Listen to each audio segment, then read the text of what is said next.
How was your weekend? Did you get to play in some snow? Excellent. That's good. All right. So Evan is not going to join us today because he had an appointment that was necessary for today. So y'all just get your stuff out and we'll start whenever you're ready.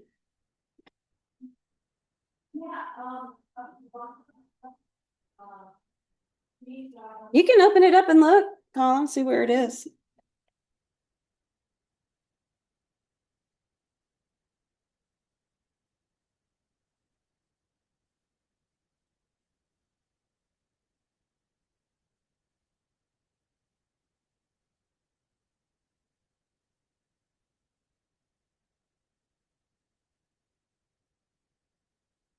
Secrets. What you doing? What you got? Is this one of your groundhog cookies I saw you making? Oh, these were adorable. Thank you. How cute is that? Which groundhog do you typically follow? Puxatawny Phil or General Beauregard Lee or one of the other ones? You do Puxatawny Phil. I try to listen to Beauregard Lee because at least he's local. But he agreed with Phil. Such a bummer. All right. Got your binders out, girls? Yeah, she's putting something up first. Okay, grab your binders.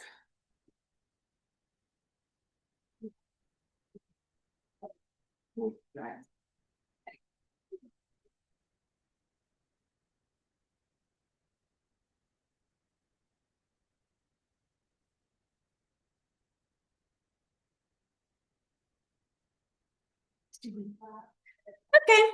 Got your binder, Everly? All right. Let's go ahead and go with this lesson. This is our last lesson of Unit 6. Can you believe it? We are there.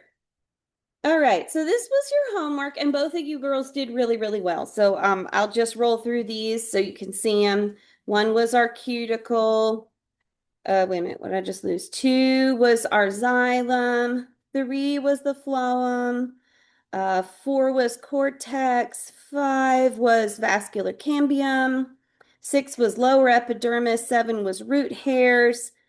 Eight was pericycle. Nine was endodermis. And 10 was pith. And you guys did, both y'all did real well. So those were the correct answers for that. All right. So let's start talking about reproductive anatomy in flowering plants. That's going to be today's lab. You're going to dissect a flower because a flower is the reproductive structure of a plant, right? All right, so we're going to talk about reproductive anatomy and reproductive strategy today. So the structure of flowers. Flowers are reproductive organs composed of 4 different kinds of specialized leaves. Do we know what any of those are? There's 4 different kinds of leaves. So we have sepals, petals, stamens are a type of specialized leaf, and carpels. They're considering that a leaf as well.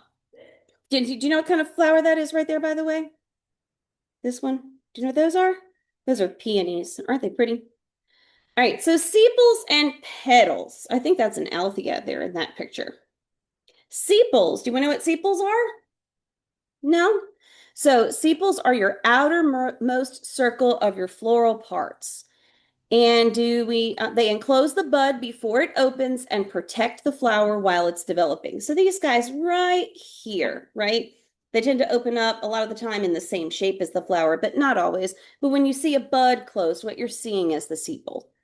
And then what are the petals? Do you know what the petals are? You know what petals are. What's petals, Everly?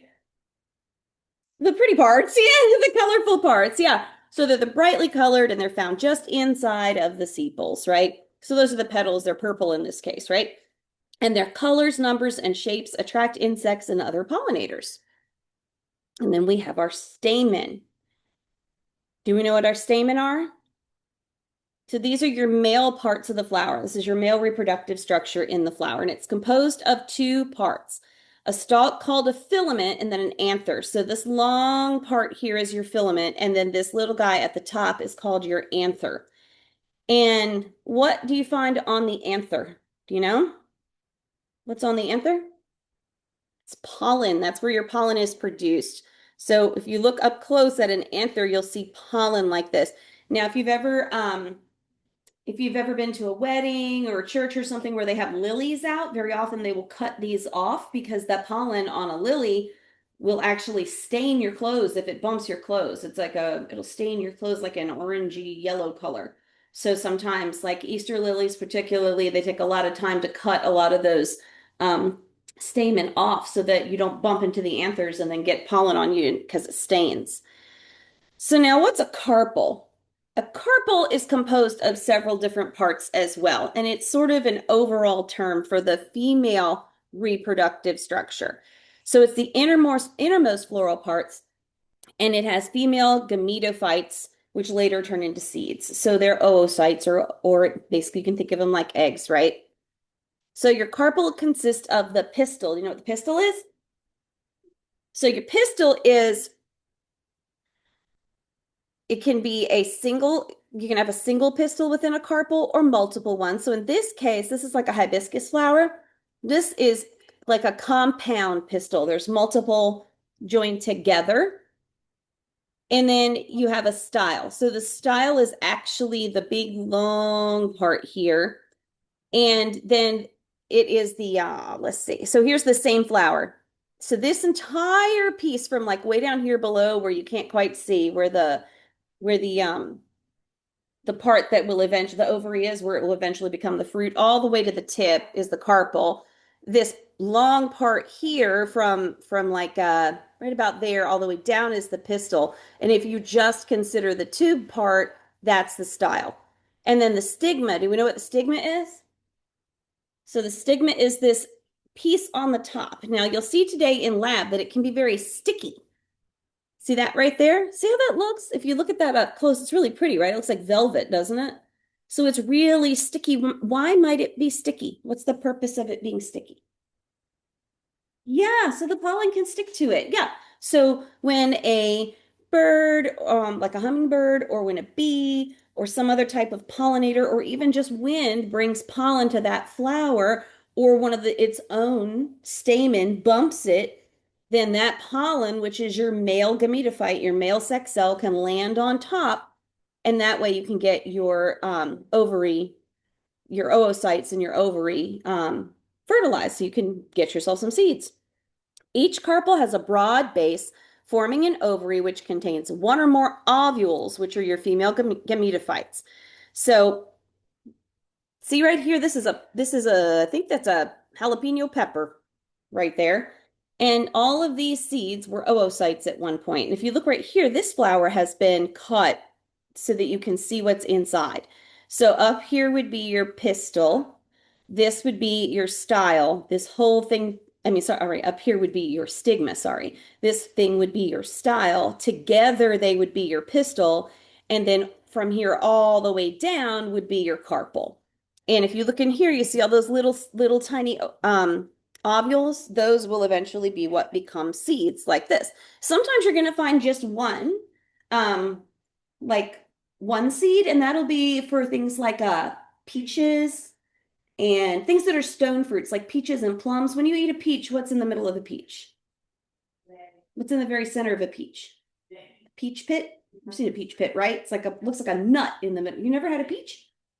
A plum? You have had an apple before. So when you get to an apple, in the core of the apple, there's a lot of seeds, right? Some plants are going to have just like one big seed in the middle. So, and some are going to have lots of little seeds like this. So how do these male gametophytes or pollen, how do they develop? So that's actually what they would look like under an electron microscope. If you were able to look at them really closely, they can be, pollen can have all kinds of different shapes. So pollen grains develop in the anthers. So they develop right there on the top of the stamen in that little dusty structure. They develop right there in the anther. And you get meiosis. Remember, that's our process of creating sex cells. And it gives you 4 haploid, what we call spore cells. And then each of those undergoes one more meiotic division to produce 2 haploid nuclei of a single pollen grain. So you have each one go under division. So if you think about this, you get 4 and then it divides one more time, but in the end, you only keep 2. And that happens in some organisms. And we'll find that happens with in female plants as well. There's only like one in the female part of the plant, in the female gametophyte, there's also only one part that usually lives and can, well, not lives, that remains. The other one just sort of dies out. So you got two nuclei surrounded by a thick wall that protect a male gametophyte. Do you know what that is? A cross section of? It's a vegetable you might have had before. You ever had? Hmm? It's not a pepper. It's a good guess. Can you see that it's fuzzy? Yes.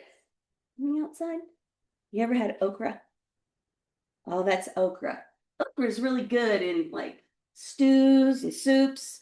Um, the best fried okra I've ever had, weirdly enough, is at the what's that place called? The Smith House? Is that no? What's it called? The place in downtown Dahlonega that has like a family style eating where they bring out like bowls of stuff and you serve yourself. Anyway, that place has amazing fried okra. Fried okra is really good. So as you can tell, see each of these ovules is becoming a seed, has become a seed because it's been fertilized. So female gametophytes develop inside each carpel of a flower. The ovules or the future seeds are enveloped in a protective ovary, which becomes the fruit. So if you look at a flower, that little ovary at the bottom part is what grows and becomes the fruit. And a single diploid cell goes through meiosis to produce four haploid cells, three of which disintegrate. So that's what we were saying before. In the case of the male gametophyte production, you end up with two that survive and the rest disintegrate. And with the female gametophyte production, you end up with four cells, but three disintegrate and you only keep one. That's just the way they do it. Okay, now what we're going to do here is we're real quick going to leave. We're going to, oops, nope, nope. We're going to leave the slideshow. So Evan, you'll have to look in your resources for this link. And the reason we're doing that is because I learned the last time I did this slideshow, um, the video got blocked on YouTube because somehow this one is protected and it caught it as an embedded video. So you can watch this one separately, which is what we're doing. We're pulling out of the slideshow and we're going to watch YouTube for just a minute. So Evan, when you watch this, you can just skip over to the resources list in your Dropbox and you can watch this video there. Okay, so let's get it. Oh, there we go. Maybe. My mouse on my computer has been really acting up, so forgive me while I fuss with it here. There we go.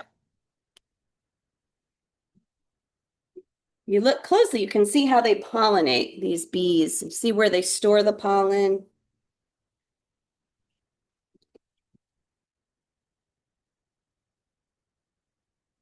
See their legs?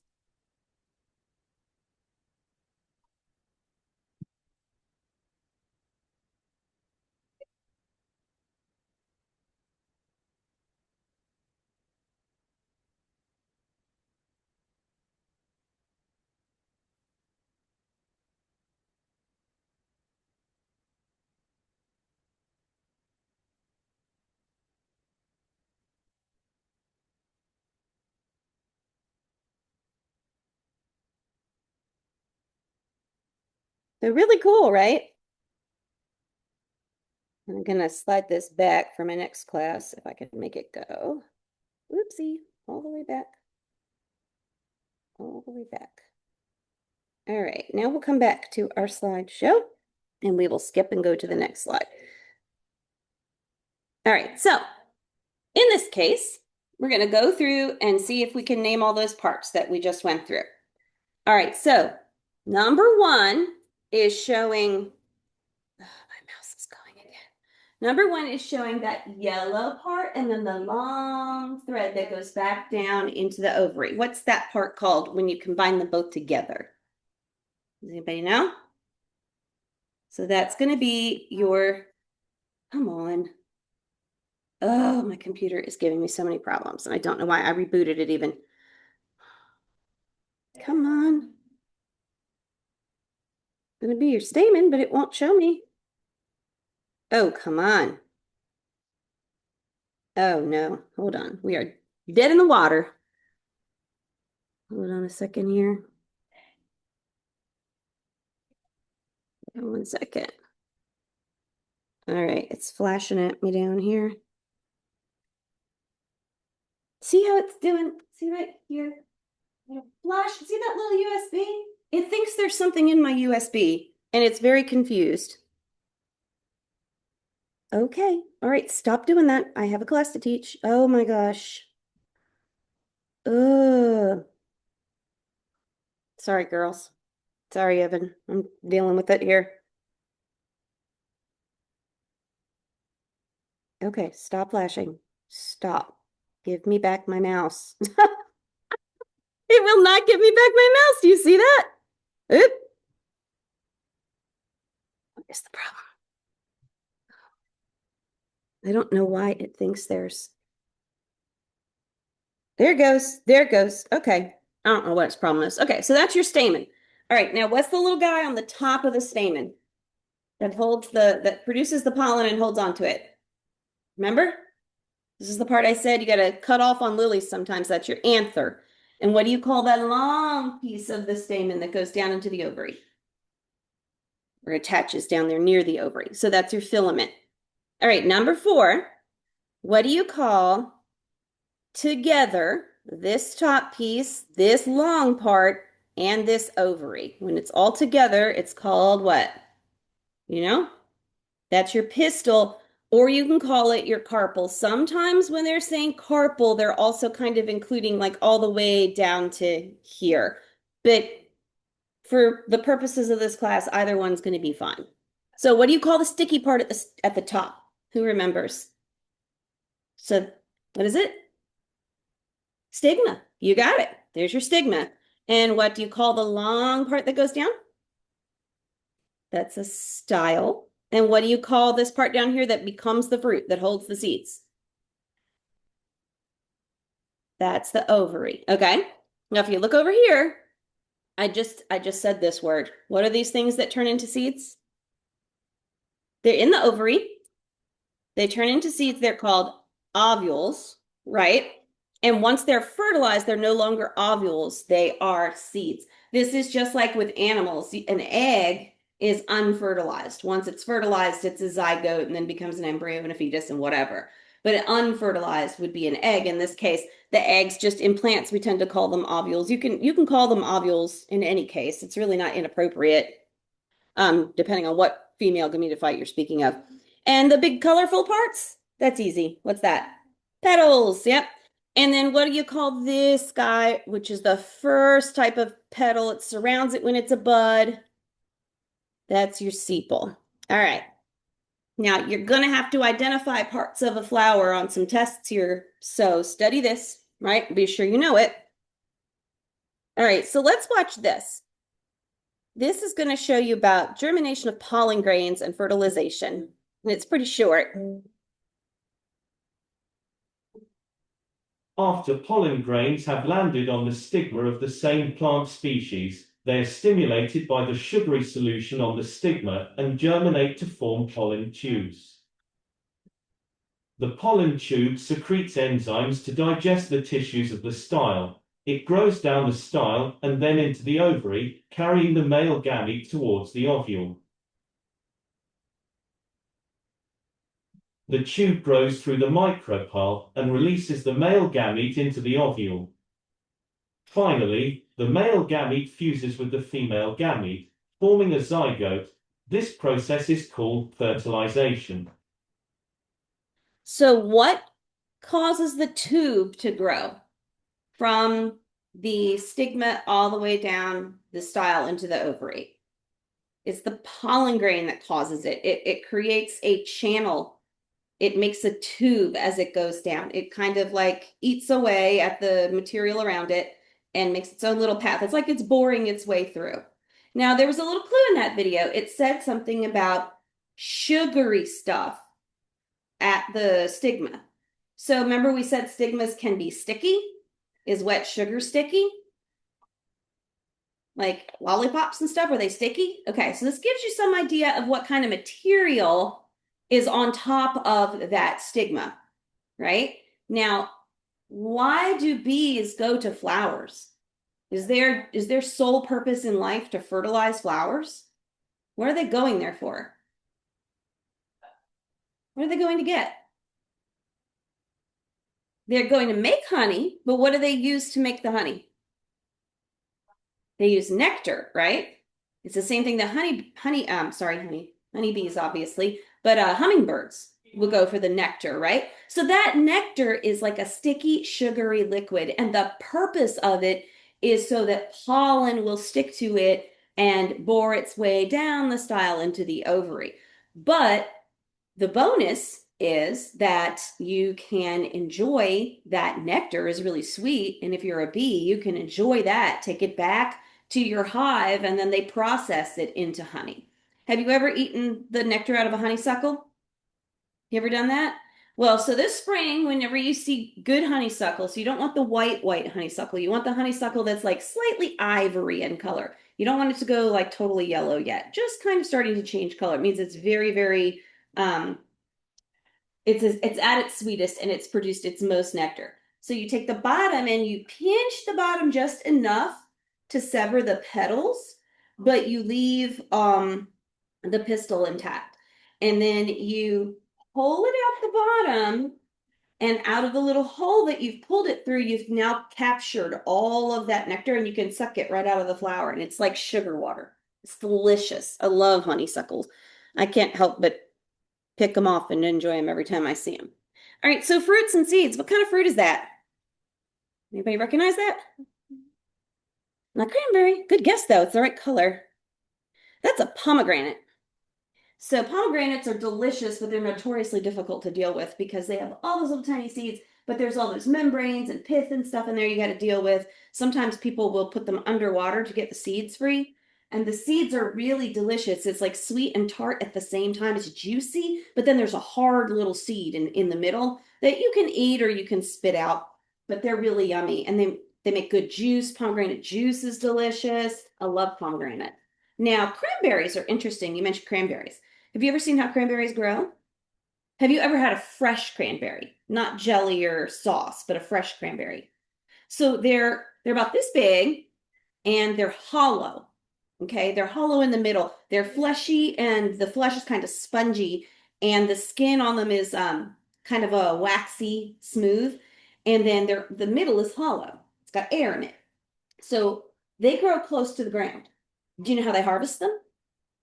They flood the fields with water, and that puts once those plants are underwater, those little hollow seeds float so hard that they pop off the plant and come to the surface. So there'll be a whole field of floating cranberries, and they use like a big rake and they scoop them all up. It's really kind of cool. So seed and fruit development. How do fruits form? So an angiosperm, remember that's a flowering plant that makes fruit. Seeds mature as they mature. Ovary walls thicken to form a fruit that encloses the developing seeds. What kind of fruit is that? Kiwis. Do you like kiwis? I love kiwis. What color are kiwi seeds? You cut them open, they're everywhere. They're little tiny. They're black, little tiny black seeds, right? Once fertilization of an angiosperm is complete, nutrients flow into the flower tissue and support the development of the growing embryo within the seed. Fruit is matured angiosperm ovary, usually containing seeds. Fruits vary in their structure. How do fruits form? All right, let's see. We have apples. What are those? Peas, grapes, and peanuts. Okay. The term fruit applies to sweet things we usually think of as fruits, like apples and strawberries. However, foods such as peas, corn, rice, and tomatoes, which we commonly call vegetables, are also technically fruits because the fruit is the result of a matured ovary with fertilized seeds inside. So when you're talking biologically and scientifically speaking, these are fruits. But when you're talking about them as far as like nutrition goes, you'll probably use the term vegetable, right? Okay. The ovary wall surrounding a fruit may be fleshy, as it is in grapes and tomatoes, or tough and dry, like the shell that surrounds peanuts. Peanuts themselves are seeds. So in this case, this hard peanut shell is the ovary, but so is this fleshy part. It just depends on the plant. So how are seeds dispersed? What's that? Corn. That's that beautiful rainbow. Like sometimes they'll call it Indian corn or special corn, special holiday Halloween corn has all kinds of different names. But isn't that gorgeous? a jewel corn. I've heard this one called jewel corn before. Seeds contained in fleshy, nutritious fruits are usually dispersed by animals. Seeds dispersed by wind or water are typically contained in lightweight fruits that allow them to be carried in the air or in buoyant fruits that allow them to float on the surface of the water. Okay, so we talked about how cranberries can float on the water, but that's because we force water into the fields in order to harvest them. Can you think of a fruit that's designed to float on the water? The one that comes to my mind is coconuts. They're actually designed to float. Think about how they're hollow in the middle, right? They float. They're meant to float so it can leave whatever little island it's on and maybe go to a new island. Can you think of a fruit that floats on the air? Look at my skirt. What's that look like? Those are dandelions. You ever blow a dandelion? You ever look at the little tiny seed at the bottom? It's in an itty bitty little fruit and it will float away on the air. Same thing with like milkweed. And then also, we'll see them in a minute, but oak trees make those, not oak trees, maple trees, sorry, make those little helicopters. You see them falling in the fall, they spin and they fly away. So, how are seeds dispersed by animals? Okay, you see this little dog here. See, he's got stuff stuck in his fur. That's some kind of a burr, right? What's that? Ew. That's bird poop on somebody's windshield, but look at the color of it. What does that tell you? Did that bird eat some berries somewhere along the way, probably that were blue or blackberries, maybe blackberries, and produce that lovely purple poop? Thank you, bird. Seeds can sprout in the feces eliminated from animals, like here. These fruits provide nutrition for the animal and also help the plant disperse its seeds, often to areas where there is less competition with parent plants. Animals also may disperse many dry fruits, but not necessarily by eating them. Dry fruits sometimes have burrs or hooks that catch the animal's fur, like this right here, enabling them to be carried many miles from parent plant. We used to get these little vines that produce these little burrs that would grow in the yard. And Ozzy would get them stuck in his fur all the time. And they're sharp and prickly, so we have to pull them out. And he doesn't like it because pulling them out hurts because you got to yank on his fur to get them out because they get tangled in there really, really well.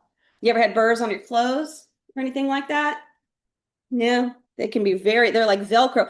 Actually, when scientists developed Velcro, the idea came from how burrs function. Like under a microscope, you can see the structure of the burr, and they're like, we can recreate this as something we can use. Okay, so seed dispersal by wind. So here we are. There's those maple helicopters, right? And a dandelion. See those little? That's the fruit right there, that little guy. And on the helicopters, it's this piece right up here, right? Seeds dispersed by wind are typically contained in lightweight fruits that allow them to be carried in the air. A dandelion seed, for example, is attached to a dry fruit that has a parachute-like structure. Here it is. You can see it right here, right? And it allows the seed to glide considerable distances away from the parent plant. So why do you want, if you're a plant, what's the advantage to having your offspring far away from you? Why don't you want your offspring like right where you are? Think about it. What would be the advantage to having your offspring move away, go further away? So how many dandelions do you think a particular area can support? An infinite amount, or do you think there's a limit? There's a limit. We talked about carrying capacity way back in Q1, right? Carrying capacity is a thing. So you don't want all of your offspring right where you are because there is limited resources and they're not all going to survive, and maybe you won't either. So it's a good thing to let your seeds, your offspring, go somewhere else so that they can grow in a new area. That way your lineage continues, you have reproduced, but you're not using these limited resources, you're using other resources. So there's your coconut being dispersed by water. Coconut fruits are buoyant enough to float in seawater, sometimes for weeks, enabling the seed to reach and colonize even remote islands. You ever seen like pictures of islands in the middle of like the Pacific Ocean, this little island all by itself, and there's palm trees on it, and you're like, how did the palm tree get there? That's how it got there. That little coconut floated from somewhere else, landed on the shore, and sprouted. And that's how they sprout. You can see a new palm tree growing there. So let's talk about cotyledons. We talked a little bit about this before, and we'll talk about them a little more here. So cotyledons are the flowering plant's first leaves. We call these leaves. They store nutrients and then transfer them to the growing embryo as the seed germinates. Monocots have a single cotyledon, which usually remains underground while it passes nutrients to the young plant. Here's a monocot. Corn. Always think of corn as your monocot because you know what a cornfield looks like, right? You've seen a cornfield? So you can think about the shape of those leaves, long, slender leaves with linear veins. They run parallel to one another. And then when you think about dicots, you can think about beans or peas, other legumes. Oh, let's see. Monocots, by the way, when they come up from the soil, they have a little protective sheath around them that helps them punch up through the soil. Dicots have two cotyledons. You could take that lima bean and split it in half, couldn't you? Split it right down the middle, and it would have two little perfect little halves. They don't have a sheath to protect them, so instead it makes a little hook. It comes up like this, with a little hook shape through the ground, like bent over, and that protects the tip of the shoot so that it doesn't get damaged as it forces its way up through the soil. So now plants have hormones. So you have hormones, right? You have hormones. We all have hormones. Hormones are basically like how our body communicates through our endocrine system. Plants have hormones too.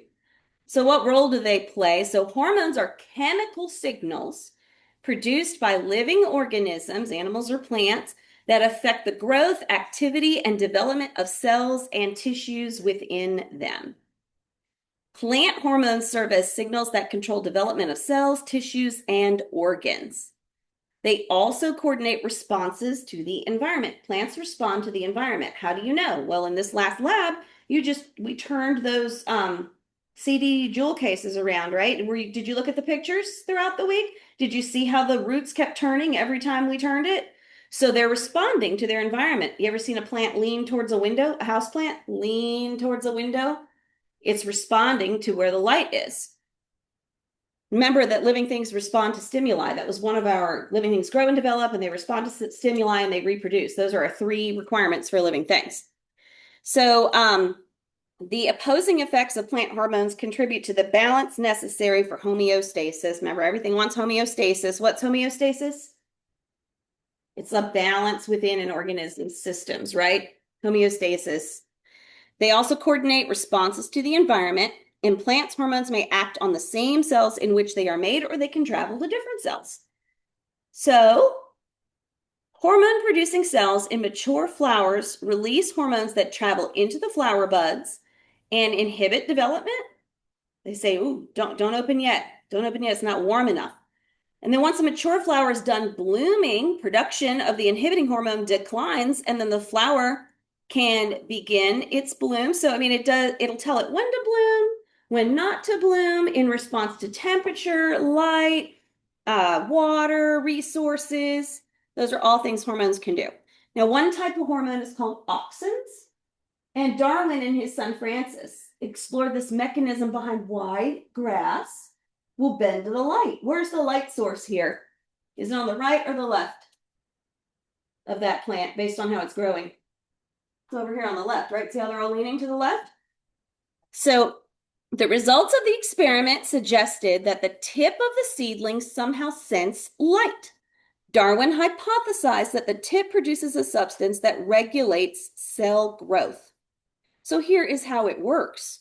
This is how plants lean towards the light. One of the effects of auxins is to stimulate cell elongation. That means the cell's going to get longer, which means it has to pull in sometimes more water to keep it firm and the structure so it doesn't get like long. It's not like it's stretched out and floppy, right? And then when light hits one side of the shoot, the auxins collect in the shaded part of the shoot, in the shaded part. And that change in concentration stimulates the cells on the dark side to lengthen, causing it to bend. So look right here. This is an important concept to understanding plants. Okay, you see this little, Ozzy's dead. See this little shoot right here? This is a seedling. See the light coming from that direction? Coming this way, right? The light's coming this way? So what side of the plant is in the shade then? Left or right? The left side, right, is in the shade because the right side is where the light's coming in. So The auxins, the hormones that are in the shaded side of the plant, tell it, hey, you need to go toward the light, you're in the shade. So what it will do is it will tell the cells on that side of the plant, on the shaded side, to get longer. So if you have a plant like this, and the ones on this side, actually this side, according to your picture, get longer, it's going to push it like that. And that's how your plant is going to bend to the light. Auxins help with branching. They regulate cell division at meristems. Meristems are your totipotent cells that can grow into new types of tissue. Lateral buds are inhibited by auxin. It's just different types of growth patterns, right? And you don't need to know all of these, but it's involved in where a plant buds and where new twigs grow, where branches grow, all of that. Then we have cytokinins. And these are plant hormones that are produced in growing roots and developing fruits and seeds. They also delay aging of leaves, play important roles in the early stages of plant growth. They often produce effects opposite to those of auxins. Auxins stimulate the initiation of new roots, and they inhibit the initiation and growth of shoot tips, and cytokinins do the opposite. If a tree is cut down, the stump will often make new shoots because cytokinins are going to accumulate near the cut. And then this is my favorite one, gibberellins, because what a fun word, gibberellins. Okay, now gibberellins stimulate growth that can influence various developmental processes. They can promote germination, cause size increase, particularly in stems and fruits, and they are found in the meristems and shoots in roots and in seed embryos. And then we have abscisic acid, and this is just so you know, they interact with this and it controls seed dormancy. Dormancy is the fact that, okay, remember last week you had a little jar, little tiny glass vial that had your radish seeds in it, and then you put them in that nice moist paper towel and then they grew. But I've had those radish seeds for over 4 years, and they didn't sprout when they were dry because they're dormant. They need the right conditions to start growing. So just so you know, you don't need to know all of these things. And then ethylene. Now this one's important. Ethylene is what helps fruits ripen. Have you ever heard if you have a banana and it's not ripe, you put it next to another banana or a riper banana and it will cause it to ripen? So it will. So ethylene, in response to auxins, fruit tissues release small amounts of ethylene, which causes fruits to ripen. It'll go from ripe to rotten. And that's because of ethylene. Causes plants to seal off and drop organs that are no longer needed. For example, petals and flowers that have been pollinated. This is how plants die back for the winter, some that do. And signals cells at the base of a structure to seal off the rest of the plant by depositing waterproof materials in the walls. And now let's talk about tropisms real quick. This is my favorite part. These are the types of responses to stimuli that various plants have. So they can respond to light, gravity, temperature, water, chemicals, and touch. These are all ways that plants can respond. And so phototropism is light, geotropism is gravity, thermotropism is temperature, hydrotropism is water, and chromotropism is colors. They can do that sometimes. And thigmotropism is touch. So plants have sensors that detect direction of stimuli and signal elongating organs to orient their growth. So you ever seen one of these Venus flytraps catch a bug? Or just touch the inside of one with your finger and watch it close? It's pretty darn cool when that happens. So phototropism, here's an example. When it leans towards the light, and we just talked about how that works. It involves auxins, in particular, hormones. Then we have gravity, geotropism. This is what you did in lab, right? You had roots that bent downward, and shoots will grow up, always. Shoots will grow up, roots will grow down. What do you think happened to those trees? There's a whole forest of them. Look at that. What would cause them to do that? If they always grow up, what do you think would cause them to do that?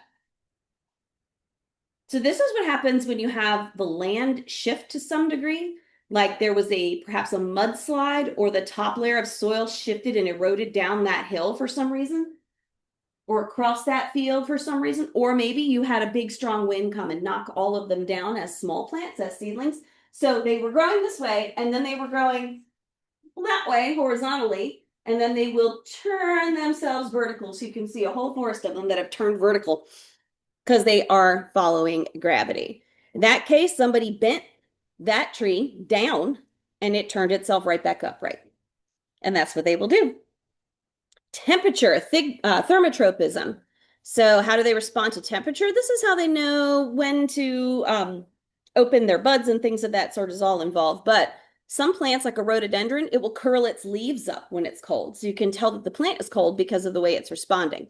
Hydrotropism.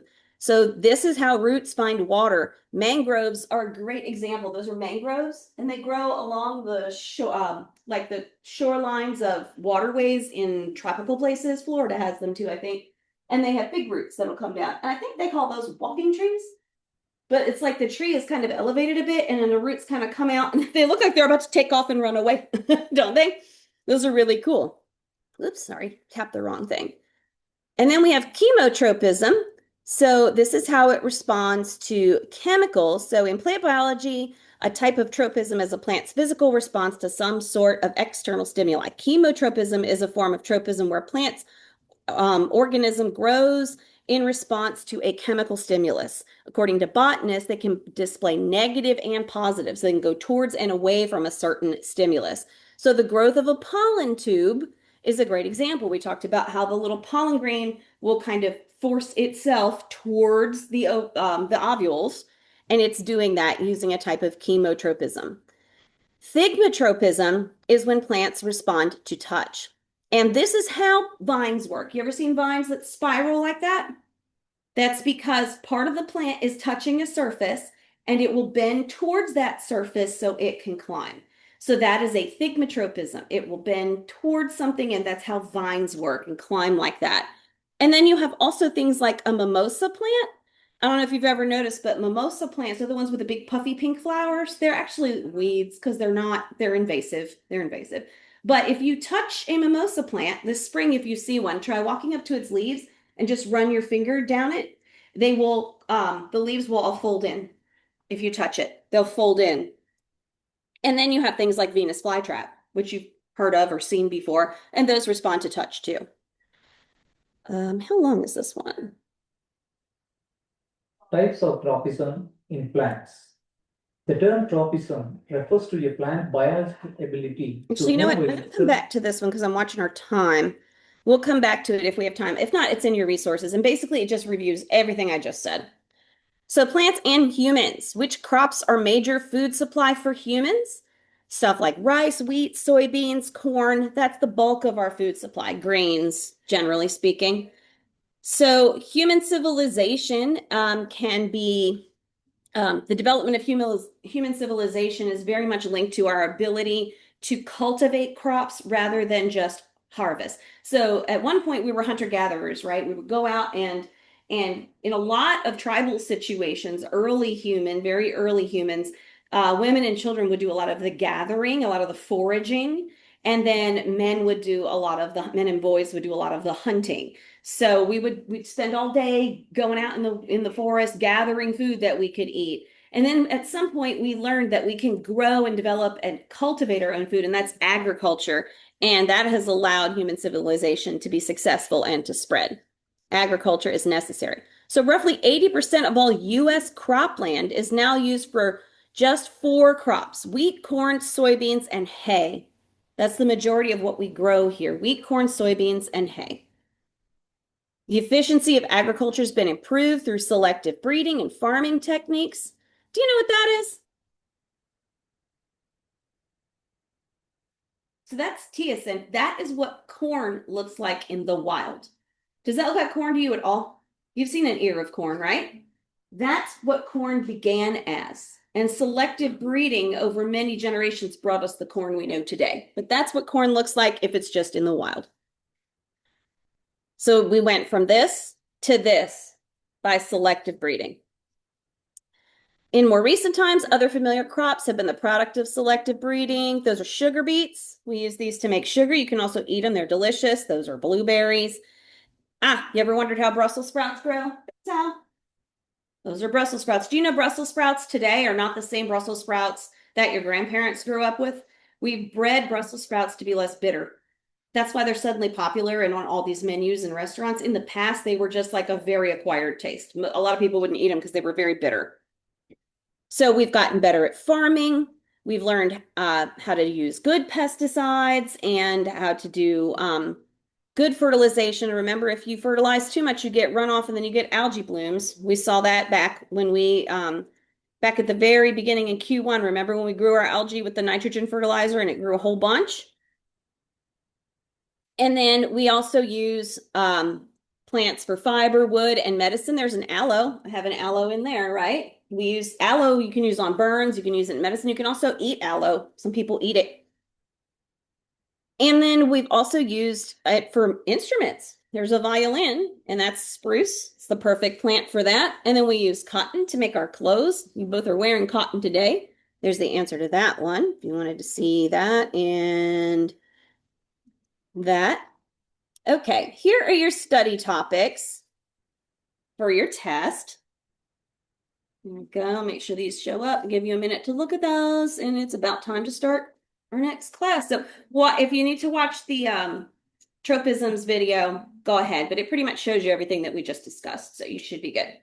Okay. All right, Evan, we're going to sign off. Hope your dentist appointment went okay. All right.